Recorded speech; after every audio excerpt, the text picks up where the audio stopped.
Hey guys, I hope you all are doing well. Today we talk about jurisdictions and power of the Supreme Court. ये हमारा lecture number 2 है supreme court का. Actually supreme court lecture 1 is already uploaded. So please watch that video for better understanding this video. अगर आप मेरे YouTube में नए हैं, मेरे चैनल पे नए हैं, please subscribe our channel civil aspirant with Narendra. And अगर आपको ये वीडियो अच्छे लगे तो please like our video and share with your friend. So अधिक टाइम नहीं लेते हुए चलिए हम लोग ये लेक्चर स्टार्ट करते हैं. सुप्रीम कोर्ट का पार्ट 2. तो इन जुडिशियल की पावर से आता है. पावर से स्पेसिफिकली ये पूछा जाता है कि कौन सा ओरिजिनल जुरिस्डिक्शन में आता है, कौन सा सुप्रीम कोर्ट ही सिर्फ केस ले सकती है या हाई कोर्ट नहीं ले सकती. राइट. तो सबसे पहले स्टार्ट करते हैं, इसको क्या बोलते हैं, फर्स्ट जो जुरिस्डिक्शन है वो हम देखते हैं ओरिजिनल जुरिस्डिक्शन. अब ओरिजिनल का मतलब ही क्या होता है, फर्स्ट टाइम में.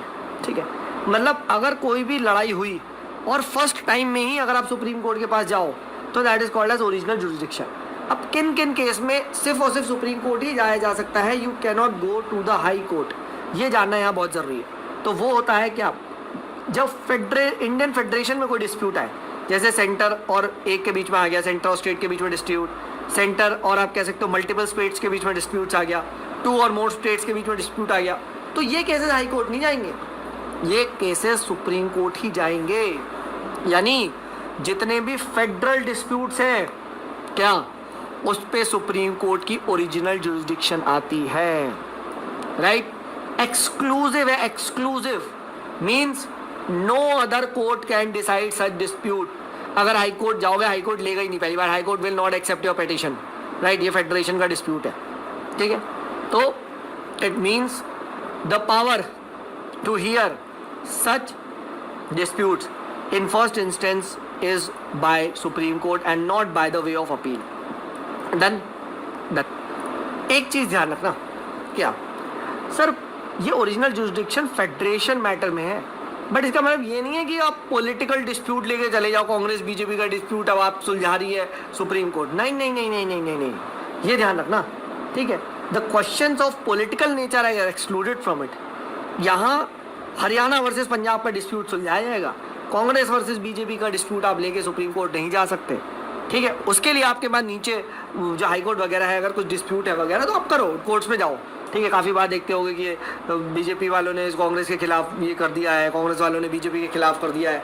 ठीक है. कोर्ट में फाइल हो गई है. ठीक है. Supreme court will only look at the federal disputes. ठीक है. ये यहाँ पे ध्यान रखना. ठीक है. सेकेंड, व्हाट इफ सर आप, मैं नहीं, सपोज करो राधे लाल ने कोर्ट ऑफ वो स्टेट ऑफ हरियाणा पे केस कर दिया, तो क्या सर ये भी केस सुप्रीम कोर्ट में जाएगा? नहीं मेरे भाई. Any suit brought before the supreme court by a private citizen against centre और state can not be entertain under this. ये भी ध्यान रखना. ठीक है. तो दिस इज इम्पॉर्टेंट. तो ये बहुत ही स्पेसिफिक होता है ओरिजिनल जुरिस्डिक्शन. ठीक है, याद रखना. And even interstate water disputes पे भी आप डायरेक्टली सुप्रीम कोर्ट नहीं जा सकते. ये जब हम पढ़ेंगे इंटरस्टेट वाटर डिस्प्यूट्स तब हम बात करेंगे. ठीक है. ये भी यहाँ पे ध्यान रखना. ठीक है. इवन क्या आप कह सकते हो कोई प्री कॉन्स्टिट्यूशनल ट्रीटी की वजह से, अग्रीमेंट की वजह से कोई डिस्प्यूट अराइज हो रहा है तो आप नहीं जा सकते. ठीक है. That is not considered in the original jurisdiction. Right. तो ये याद रखना. अगर कुछ कमर्शियल नेचर का कोई डिस्प्यूट आता है, ठीक है, सेंटर स्टेट के बीच में, तो ये भी आप नहीं जा सकते, ऑर्डिनरी डिस्प्यूट है. ठीक है. But rarest of the rarest cases में ही जाना है. ठीक है. तो ये याद रखना. ओरिजिनल जुरिस्डिक्शन के बारे में बात कर ली. अब बात करते हैं रिट जुरिस्डिक्शन. तो देखिए रिट जुरिस्डिक्शन हम पहले ही पढ़ चुके हैं. क्या वो फंडामेंटल राइट्स वाला? Yes.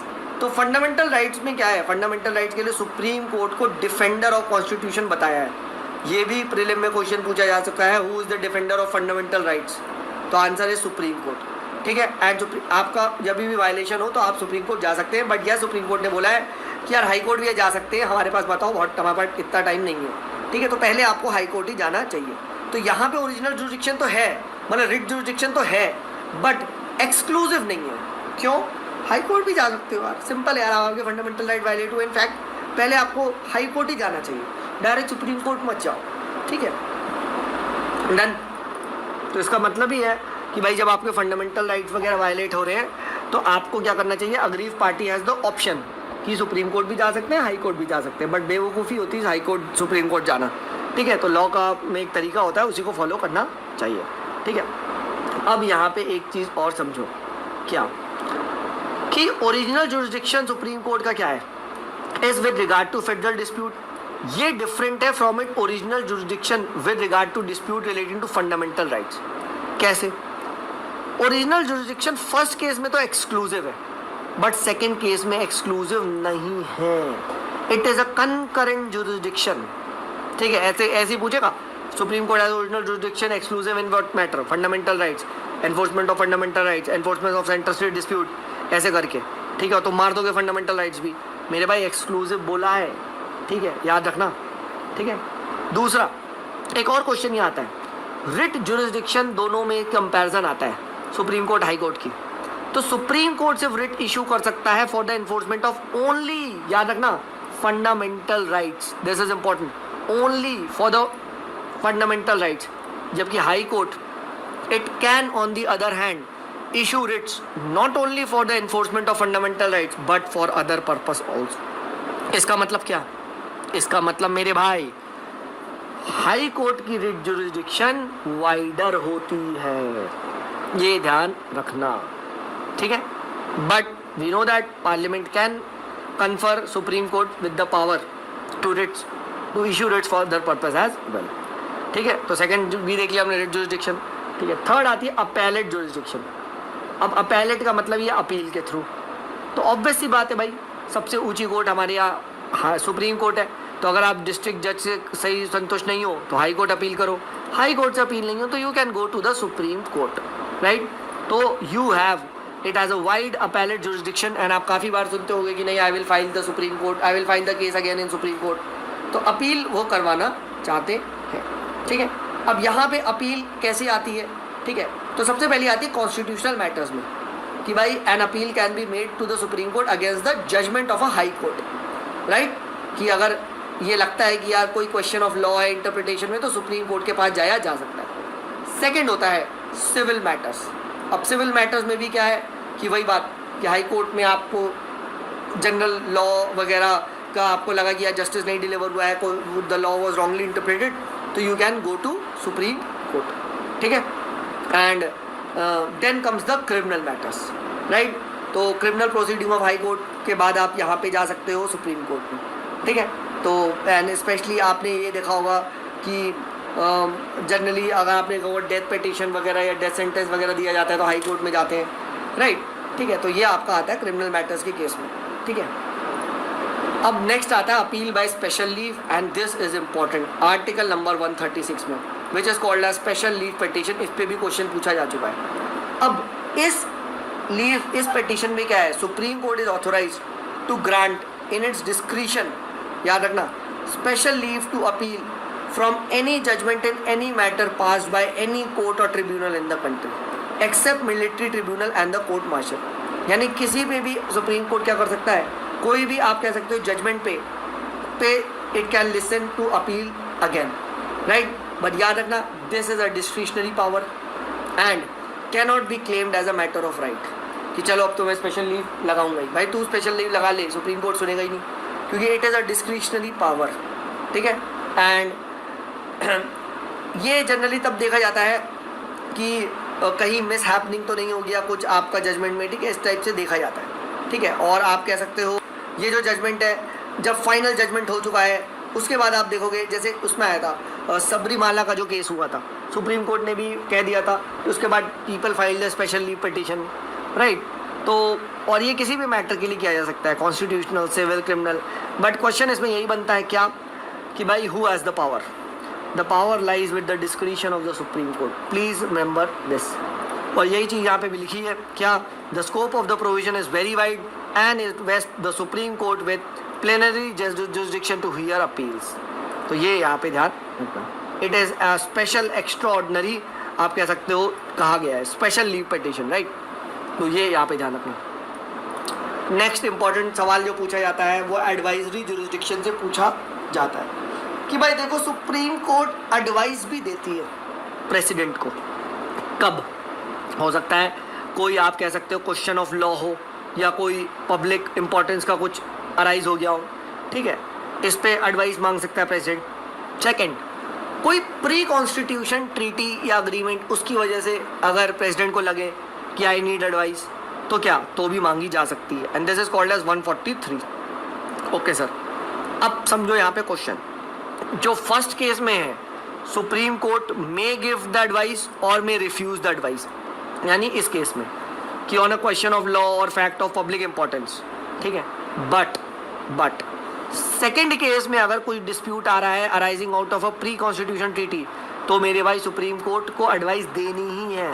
It must tender its opinion to the president, and ये यहाँ पे ध्यान रखना।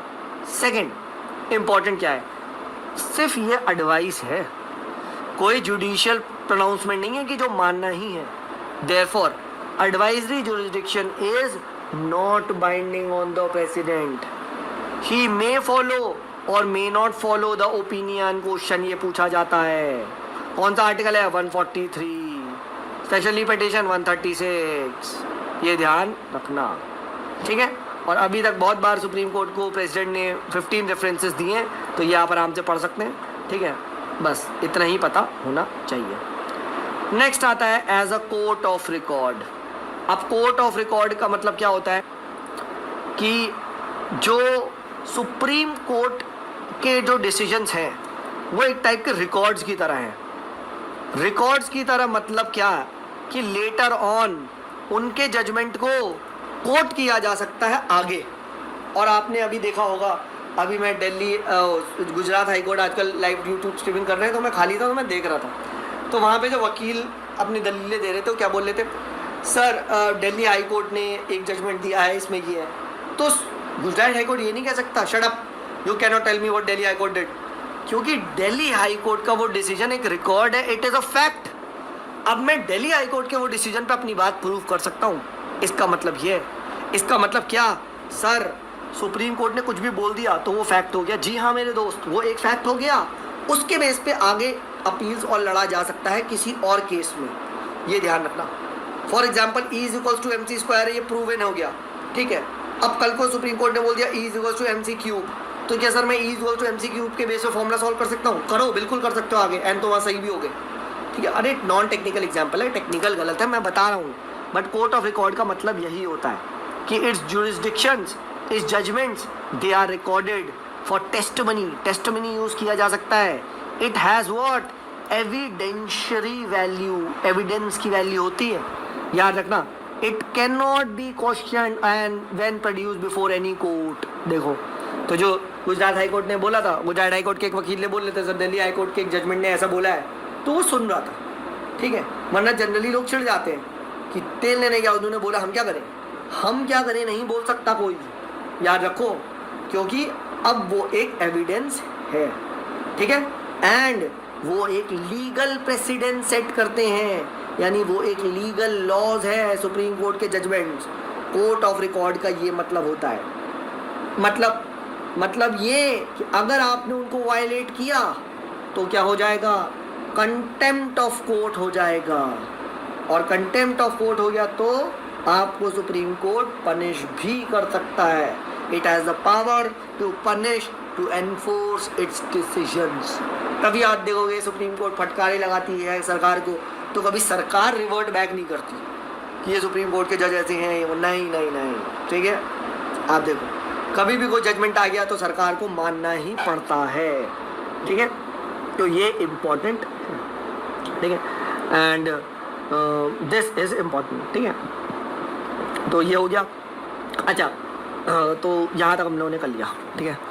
अभी हम देखेंगे जो लोअर कोर्ट्स होती है, सबऑर्डिनेट कोर्ट्स, ट्रिब्यूनल, इनके पास कंटेम्प्ट की पावर नहीं होती। इनके भी कंटेम्प्ट की पावर किसके पास होती है, supreme court and high court पे होती है, याद रखना, ठीक है। खैर आगे बढ़ते हैं, ठीक है, आगे बढ़ते हैं। अब कंटेम्प्ट ऑफ कोर्ट पे भी बार बार क्वेश्चन आते जाता है, ठीक है। अभी बीच में बहुत न्यूज़ में आता, तो कंटेम्प्ट ऑफ कोर्ट देखो दो टाइप के होते हैं। पहला होता है सिविल, दूसरा होता है क्रिमिनल, ठीक है। अब सिविल कंटेम्प्ट क्या होता है कि आपने विलफुली डिसोबे कर दिया कोई जजमेंट को, कोई ऑर्डर को, कोई रिट को, राइट, ठीक है, इस टाइप से आप लोगों ने सिविल कंटेम्प्ट दे दिया।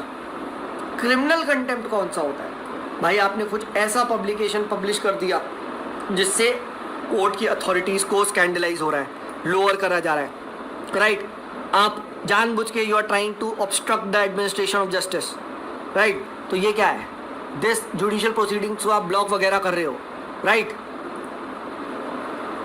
राइट, तो ये यहाँ पे ध्यान रखिएगा, ठीक है। नेक्स्ट आती है पावर ऑफ जुडिशियल रिव्यू, ये हम डिस्कस कर चुके हैं, ठीक है। उसके बाद आता है कॉन्स्टिट्यूशनल इंटरप्रिटेशन। तो जुडिशियल रिव्यू तो आई थिंक हम लोगों ने काफ़ी बार कवर कर लिया, राइट, कि जो भी ऐसे लॉज है जो फंडामेंटल राइट या बेसिक स्ट्रक्चर को वायलेट करते हैं तो supreme court can strike it down.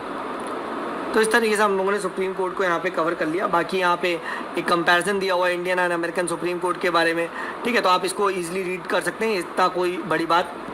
But most importantly याद रखिएगा हर चैप्टर के जो आर्टिकल्स का होता है, ठीक है, इसको ज़रूर यहाँ पे ध्यान रखें, ठीक है, कहाँ क्या लिखा गया है, ठीक है। एंड जैसे इस बार आर्टिकल नंबर 142 से पूछा गया था जिसमें बात करता है enforcement of the decrease and the orders of the supreme court, right, तो ये पूछा जा चुका है, ठीक है। उसके बाद आपका आर्टिकल नंबर 143 एडवाइजरी जुरिस्डिक्शन है, तो ये आपको पता होना चाहिए, राइट। तो ये क्या है, ये आपके इंपॉर्टेंट आपके आर्टिकल्स है जो आपको यहाँ पे सुप्रीम कोर्ट के पता होना चाहिए। बाकी ऐसा यहाँ पे क्वेश्चन कोई ज़्यादा आता नहीं है।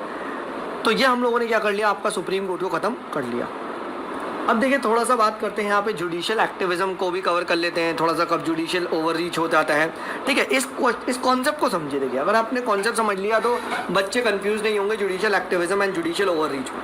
देखिए क्या है यहाँ पे, बस मेन कॉन्सेप्ट क्या है, आप लोगों ने साइंस पढ़ा है, राइट, एंड साइंस में क्या हो जाता है, वी हैव स्टडीड ये होता था न्यूक्लियस में क्या होता था, कुछ इसके आजू बाजू इलेक्ट्रॉन घूमते थे एंड देन क्या होता था, ये जंप ऑफ करते रहते थे, इनको क्या होती थी, एनर्जी मिलती थी hν एंड देन ये जाते थे एंड देन क्या होता था, जब ये वापस आते थे तो hν एमिट करते थे। ये फिनोमेना पढ़ा है, right, excitation of electrons, activation of electrons, बस यही कॉन्सेप्ट आपका जुडिशियल एक्टिविज्म में भी आप कह सकते हो लगाए जाता है।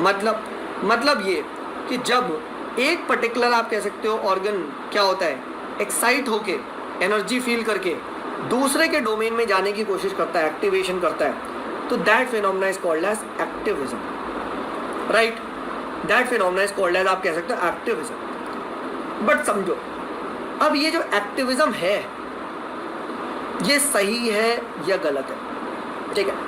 अब बहुत सारे स्टूडेंट्स ब्लाइंडली बोलते सर ये तो क्लियर कट गलत है। क्लियर कट गलत है, क्यों जा रहा है मेरे भाई, समझो, व्हाट इफ जो दूसरा ऑर्गन है वो सो रहा है, वहाँ पे कंप्लीट वैक्यूम है, देयर इज नो लॉ, तो क्या होगा, तो भाई किसी को तो ये चीज़ करनी पड़ेगी। तो अब हाँ सर अब तो अच्छी बात है ना, तो यही चीज़ is called as judicial activism, ठीक है, कि जब it enters you can say to the domain but that enter into the second domain, या you can say judiciary does the executive work or the legislative work when there is an absence of law, right, for the welfare of the people, right, when there was no law, तब आप कह सकते हो sir this is a judicial activism. जैसे Vishakha guidelines, बहुत साल तक क्या था, बहुत साल तक जब पॉश एक्ट नहीं आया था, prevention of sexual harassment act at work place, ठीक है, तो तब तक विशाखा गाइडलाइंस के थ्रू ही आप कह सकते हो फॉलो किया जा रहा था। बट लेटर ऑन अब जब पॉश एक्ट वगैरह आ गया तो विशाखा गाइडलाइंस को उसमें इंक्लूड कर लिया गया। तो ये क्या है, ये एक जुडिशियल एक्टिविज्म माना जाता है, राइट। सिमिलरली आप कह सकते हो चाइल्ड लेबर की प्रॉब्लम बहुत ज़्यादा थी, ठीक है, तो बहुत टाइम तक चाइल्ड के राइट्स वगैरह के लिए आप कह सकते हो पीपल वर ट्राइंग बट वो मिल नहीं पा रहे थे, ठीक है, तो लोगों ने एक supreme court bought the concept of public interest litigation, right, and उसके थ्रू बहुत सारे इश्यूज़ को उठाए गए। तो वो क्या है, वो आप कह सकते हो एक पॉजिटिव था, राइट। सो जुडिशियल एक्टिविज्म का मतलब ही है it denotes the proactive role being played by the judiciary in protection of the rights of the citizens, क्योंकि सुप्रीम कोर्ट का फंक्शन ही है, it is the ultimate protector of the rights को भाई rights मिले हैं, प्रोटेक्ट भी तो कोई करेगा। व्हाट इफ स्टेट धज्जियां उड़ा दे राइट्स की, है ना, तो कैसे होगा। सो यहाँ पे सुप्रीम कोर्ट को थोड़ा एक्टिव रोल प्ले करना पड़ता है, and this is what is called as judicial activism. That is assertive role played by the judiciary to force the other two organs of the government to discharge their constitutional duties, right? And it is also known as judicial dynamism, right? And it is antithetical to judicial restraint. Judicial restraint का ये उल्टा होता है कि judiciary doesn't bother, वो तो ये कह दे कि भाई हमारा थोड़ी ना है डोमेन, हम क्यों कहें, वो तो लेजिस्लेचर की है, ठीक है? तो ये ध्यान रखना. So judicial activism, you can say, is a way of exercising judicial power that motivates judges to depart from normally practiced, you can say, adherence to judicial precedent, right? And they are more progressive and you can say new social policies की ओर सोचे, strict separation of power के बारे में नहीं सोचे, right? तो इसीलिए कहा जाता है जजेस प्रोएक्टिव डिसीजंस दें एंड प्रोएक्टिव जुडिशरी को आप कह सकते हो जजमेंट दें, राइट? तो इसीलिए आप कह सकते हो it is the practice in the judiciary of protecting और expanding the individual rights through the decisions, ये याद रखना, that depart the normal establish precedent जो सेट किया जा चुका है. तो आप ऐसे जजमेंट दो जिससे क्या हो, राइट्स बढ़े. जैसे काफ़ी बार देखा आर्टिकल नंबर 21. अब article number 21 is an ever growing right. Supreme court उसमें डालती जा रही है कि नहीं, अब से राइट टू स्लीप भी fundamental right and article 21, right to clean water भी फंडामेंटल राइट है, राइट? तो ये क्या है? तो ये आप कह सकते हो नए नए टाइप के आप कह सकते हो राइट्स का दायरा बढ़ रहा है. तो काफ़ी बार इसको बोला जाता है it is the process of law making by the जजेस, right? Active interpretation of the constitution. ये यहाँ पे ध्यान रखना, ठीक है? तो ये हम लोगों ने यहाँ पे डिस्कस किया. बट यह हमेशा याद रखना, it should be for the benefit of social betterment, right? काफ़ी बार ऐसा देखा गया है क्या कि जुडिशरी क्या करती है, फालतू के बना देती है लोग, ठीक है? अब जैसे फालतू का मतलब अभी क्या हुआ, दही हांडी हो रही थी. अब महाराष्ट्र वगैरह में, गुजरात वगैरह में दही हांडी की हाइट सुप्रीम कोर्ट डिसाइड कर रही है. अब ये क्या बात हो गई यार, how can you enter the cultural domain and दही हांडी की आप हाइट डिसाइड करोगे? फिर सडनली आपने सुना था देयर वाज अ वर्डिक्ट जिसमें अल्कोहल के licence, alcohol no alcohol ban कर दिया उन्होंने आपके हाईवेज पे. अब भाई सडनली आप अल्कोहल को बैन कर रहे हो, but what about the employment, ठीक है? What about people who have set up business, ये क्या बात है, ठीक है? What about the state revenue, उसका लॉस, इकोनॉमी भी तो देखो. सडनली सुप्रीम कोर्ट ने कोल के लाइसेंस कैंसिल कर दिए थे ऐसी. भाई अब इससे क्या इमेज जाती है, इससे ease of doing business impact होता है. अरे बिल्कुल होता है मेरे भाई, ठीक है? The companies will not want to come क्योंकि यहाँ पे लॉ स्टेबल नहीं है, जुडिशरी कुछ भी इंटरप्रेट कर दे रही है. तो जब ये होने लग जाए, दैट नेगेटिव सेंस में जा रहा है जब ज़रूरत नहीं है, तो ये सर ज़्यादा हो गया, ये ओवर रीच हो गया. And this is called as judicial overreach. यानी एक चीज़ ध्यान रखना, judicial overreach and judicial activism के बीच में फासला बहुत ही पतला होता है. And it is just a viewpoint. किसी को लगता है क्या कि ये तो जुडिशियल एक्टिविज्म था, किसी को लगता है ये तो जुडिशियल ओवर रीच था, राइट? तो यही हम यहाँ पे पढ़ते हैं, ठीक है? तो इसी चीज़ को आप कह सकते हो एक्टिविज्म, कि the procedure to evolve new principle, concept, maximum फॉर्मूले, इस टाइप से, ताकि कंप्लीट जस्टिस दिया जाए. बट इसके चक्कर में when you unnecessary cross the boundaries which was not required, तो क्या हो जाएगा आपका, that is called as judicial overreach. दूसरा यहाँ पे कुछ judicial review and judicial activism के बीच में भी कुछ बच्चे कंफ्यूज होते हैं. देखो, जुडिशियल रिव्यू का मतलब है कि आपके सामने एक लॉ आया and you are telling whether it is right और रॉन्ग, बस आप यहीं तक रुक गए, दैट इज़ जुडिशियल रिव्यू, ठीक है? आपने एनजैक को स्ट्राइक डाउन कर दिया, राइट? जुडिशियल एक्टिविज्म ने आपने स्ट्राइक डाउन करके दूसरा कुछ नया बना दिया, तो that is called as judicial activism. ये याद रखना, ठीक है? तो जुडिशियल रिव्यू के थ्रू क्या करती है, जुडिशियल रिव्यू के थ्रू इट जजेस whether a law is correct और wrong, right? And judicial activism में क्या हो जाता है, थोड़ा सा आगे बढ़ जाता है एंड वहाँ पे it tries to fill in the gap. अगर वहाँ लॉ प्रेजेंट नहीं है तो कुछ गाइडलाइंस दे दी इस टाइप से, ठीक है? तो ये यहाँ पे ध्यान रखना. तो क्या हो जाता है आपके जुडिशियल रिव्यू में, क्या होता है, जजेस do not participate in the law making, whereas in judicial activism they participate in the law making policies, right? Not only they uphold or invalidate the laws in terms of constitutional provision, but also exercise their policy preference in doing so. This is important, ठीक है? और ये कहा जाता है कि भाई judicial activism का कॉन्सेप्ट जुडिशियल रिव्यू में ही है, ठीक है, क्योंकि जुडिशियल रिव्यू है ही अपहोल्ड द कॉन्स्टिट्यूशन के लिए, राइट। एंड अगर जुडिशियल एक्टिविज्म नहीं हुआ तो भाई आप proper functioning of other organs कैसे मेंटेन कर सकते हो। तो it is like a wake up call for legislature and the executive, ठीक है। तो ये यहाँ पे ध्यान रखिए, ठीक है। एंड इस तरीके से जुडिशियल एक्टिविज्म का हम लोगों ने बात करा, एंड जुडिशियल रिव्यू से कैसे अलग है ये हमने यहाँ डिस्कस। बाकी इसका जस्टिफिकेशन ऑफ जुडिशियल एक्टिविज्म के बारे में आप यहाँ पे बता सकते हो, पढ़ सकते हो, मेंस के लिए इंपॉर्टेंट है थोड़ा बहुत, ठीक है। तो if you want you can give this a read, ठीक है। बाकी प्रीलिम्स एक्सेट्रा में ये चीज़ें नहीं पहुँची है, ये सारा जितना भी है ये क्या है, ये मेंस में ज़्यादा पूछा जाता है, ठीक है। आराम से रीड करिएगा एंड आप इसको कर लेंगे। तो इसी के साथ हम लोगों ने जो जुडिशियल सुप्रीम कोर्ट है, ठीक है, and judicial activism, overreach and judicial review, ठीक है, इसको कवर कर लिया।